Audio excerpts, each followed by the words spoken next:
Ada satu orang datang dari perusahaan itu membawakan saya motor. Dikasih ke pegawai saya, ini motor buat Ustadz Khalid. Baiklah, saya difoto di WhatsApp langsung, Ustadz ini ada yang antar motor. Dari mana motornya? Dari perusahaan ini. Oh gitu, ini udah dikasih. Baik, STNK-nya semuanya nanti akan dikasih atas namanya Ustadz. Subhanallah, yang saya dapat pelajaran, membuat program sosial buat orang lain, itu Allah kasih tampiasannya ke saya tuh. Motor yang saya buatin program ini 16 juta untuk para da'i, saya dikasih hadiah motor harga 28 juta. Motornya ada sekarang di depan saya, lagi pakai kebetulan. Biar yang nyumbang dapat pahala gitu.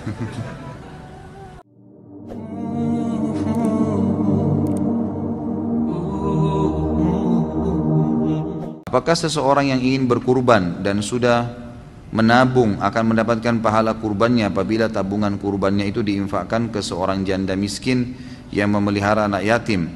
Dan bagaimana apabila infak itu sudah direncanakan jauh sebelum hari kurban untuk pengganti kurban?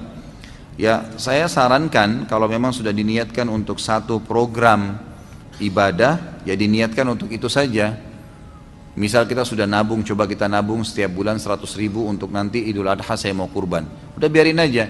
Ada orang yang janda miskin susah, kita bantu dengan yang lain semampunya. Kecuali dalam keadaan memang tidak ada sama sekali biaya, tidak ada lagi dana, dan kita harus keluarkan. Misal kita ingin membantu si janda tadi dengan 200 ribu rupiah, ditarik sebagian 200 ribu, sisanya tetap dikumpulin untuk menjalani kurban itu. Karena saya sarankan agar program yang sudah diniatkan jangan dibatalin, sayang gitu kan. Jadi biarin aja berjalan. Dan juga begini ya, pengalaman saya, subhanallah, setiap kali antum punya program, antum melihat seseorang yang sedang susah, Allah buka di depan mata antum program-program sosial. Ada orang susah, ada tetangga susah, ada janda susah tadi, ada anak yatim yang terbengkalai, ada masjid yang mau dibangun dekat rumah. Saya sarankan begini, jangan antum bersedekah sendiri. Lihat nih, dokumentasikan langsung di HP, orang yang antum kenal saja. Antum punya grup misalnya di WhatsApp, di BlackBerry, coba kirim, ini ada masjid dekat rumah saya nih. Jadi jangan sendirian, coba ajak orang lain. Subhanallah, mengajak orang lain itu akan memudahkan banyak masalah nih, gitu kan. Saya punya pengalaman pribadi begini. Ada motor yang sering saya pakai, ada motor Mio saya dulu. Saya pakai udah lama, dari mungkin berapa tahun yang lalu lah. Mungkin sudah 6 tahun ya saya pakai. Kemudian kemana-mana saya sering pakai. Dan ya mungkin sudah 6 tahun ada sedikit penyakit. Kalau orang mungkin batuk sedikit ya. Kemudian saya berpikir untuk mengganti motor saya, gitu kan. Saya mau ganti insya Allah, mudah-mudahan Allah ada rezeki. Memang saya belum pegang duit sama sekali. Ini gimana caranya ganti nih? Saya tidak tahu. Waktu itu kebetulan kalau tidak salah hari Jumat, Sabtu Ahad, hari Senin saya mulai lagi aktivitas dakwah. Saya terpikir waktu itu terlintas, saya ingin buat program untuk motor dai. Baiklah, saya buatin program deh, motor dai. Saya coba keliling, cari survei yang dekat saya, ada Yamaha, ada Honda. Saya coba survei bentuk-bentuk motornya, harganya, ke fasilitasnya seperti apa. Kesimpulannya saya dapat harga motor yang standar bagus untuk dai 16 juta rupiah satu motor. Mulailah hari Senin, Selasa, Rabu, Kamis sampai satu minggu, ya, satu pekan saya ceramah, saya sampaikan, Bapak Ibu sekalian saya punya program untuk ini. Begitu saja saya sampaikan. Subhanallah, saya kedatangan ada suami istri, terus langsung mengatakan, Ustadz, bawa sama saya bukti transfer. Saya sudah transfer Ustadz, untuk 7 motor. Silakan Ustadz alokasikan, terserah mau kemana saja. Baik, insya Allah. Jazakumullah khair, saya akan alokasikan. Saya mulai data tuh teman-teman saya, dai-dai yang saya tahu. Lalu saya dahulukan mereka nih, belikan. Oh jazakallah khair, saya kirimin. Fotonya saya minta dengan datanya pribadi di WhatsApp, langsung saya kirim kepada donatur. Ini loh yang terima si fulan. Ini teman-teman saya ini yang terima ini, kalau saya sebut namanya mungkin antum rata-rata kenal, orang-orang yang dikenal, masya Allah, gitu kan. Dai-dai sunnah semua sudah terima, selesai. Udah selesai saya alokasikan motor-motor itu. Saya sempat umroh, bimbing umroh waktu itu. Waktu umroh ada satu perusahaan, mungkin saya juga tidak usah sebutkan namanya. Teman-teman di perusahaan ini rupanya tanpa saya tahu itu selalu bergerak, selalu pada saat waktu-waktu istirahat, kebanyakan teman-teman staff ini semua nonton ceramah saya. Sampai ada satu orang perusahaan itu bilang, Ustadz, ini satu perusahaan ini sudah kenal antum nih. Semua dengar ceramah antum, lagi istirahat dengar, buka YouTube-nya. Jadi sudah saling kadang-kadang berbagi judul. Saya baru dengar Ustadz Khalid ceramah ini, saya baru dengar Ustadz, sudah tahu. Baik, umroh sama-sama. Ngobrol-ngobrol saya sempat sampaikan juga program ini. Dapat juga sumbangan dari perusahaan itu kalau tidak salah 4 atau 5 motor lagi tambahan, gitu kan. Ini Ustadz, ada kita mau programin. Terus salah satu pimpinannya bilang sama saya, Ustadz, antum sendiri bagaimana? Saya nggak terpikir ke diri saya tadinya gitu kan. Oh insya Allah tetap nanti ada motor memang, tapi saya akan ganti. Dia bilang, Ustadz, istri saya itu sering ikut pengajiannya Ustadz tuh. Katanya ibu-ibu bilang motornya Ustadz ini mikirin motornya orang, motornya sudah butut gitu.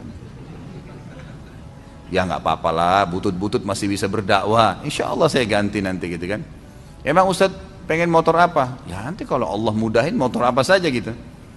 Saya tidak bicara apa-apa, saya juga tidak sebutkan jenis motor tertentu, tapi ada satu orang bawahannya bapak ini bilang, oh motor itu, loh saya nggak tahu maksudnya dia motor apa gitu kan.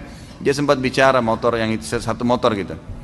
Baiklah, pulang ke Jakarta, mungkin kurang lebih sebulan yang lalu dari sekarang, ada orang, saya lagi keluar ceramah Ramadan, ada satu orang datang dari perusahaan itu membawakan saya motor gitu.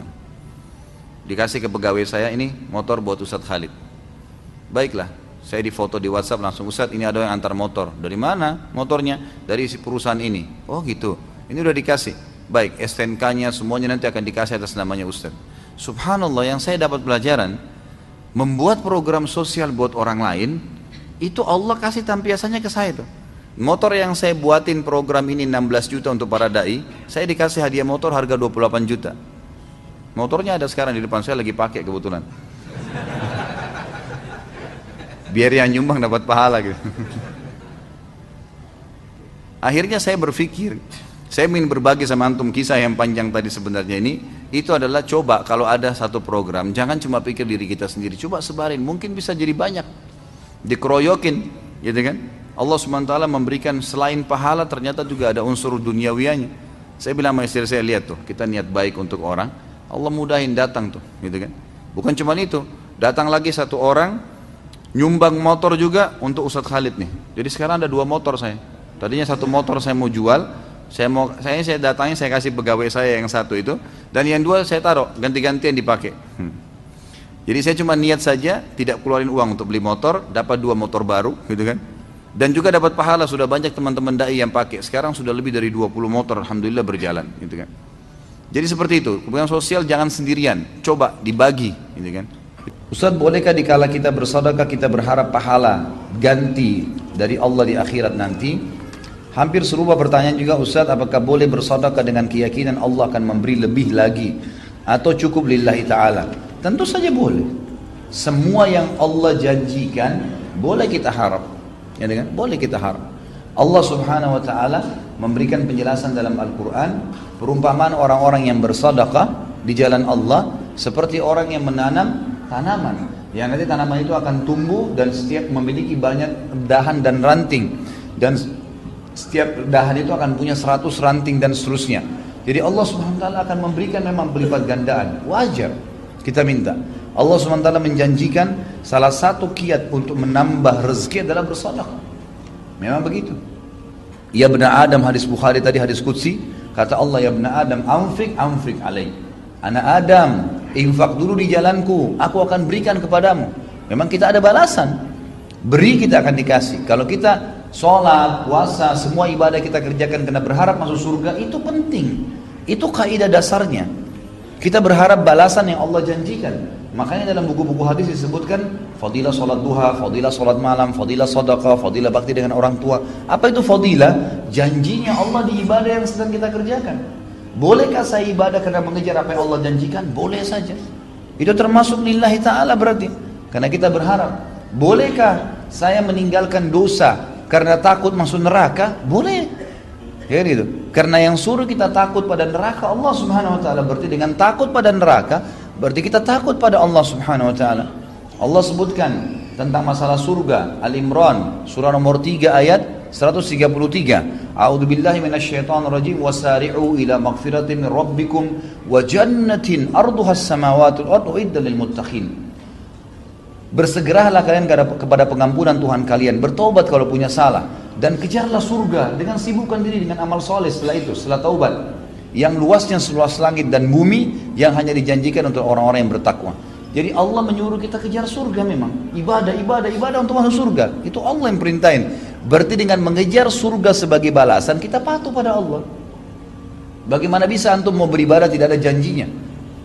Fitrah manusia butuh janji, gitu kan?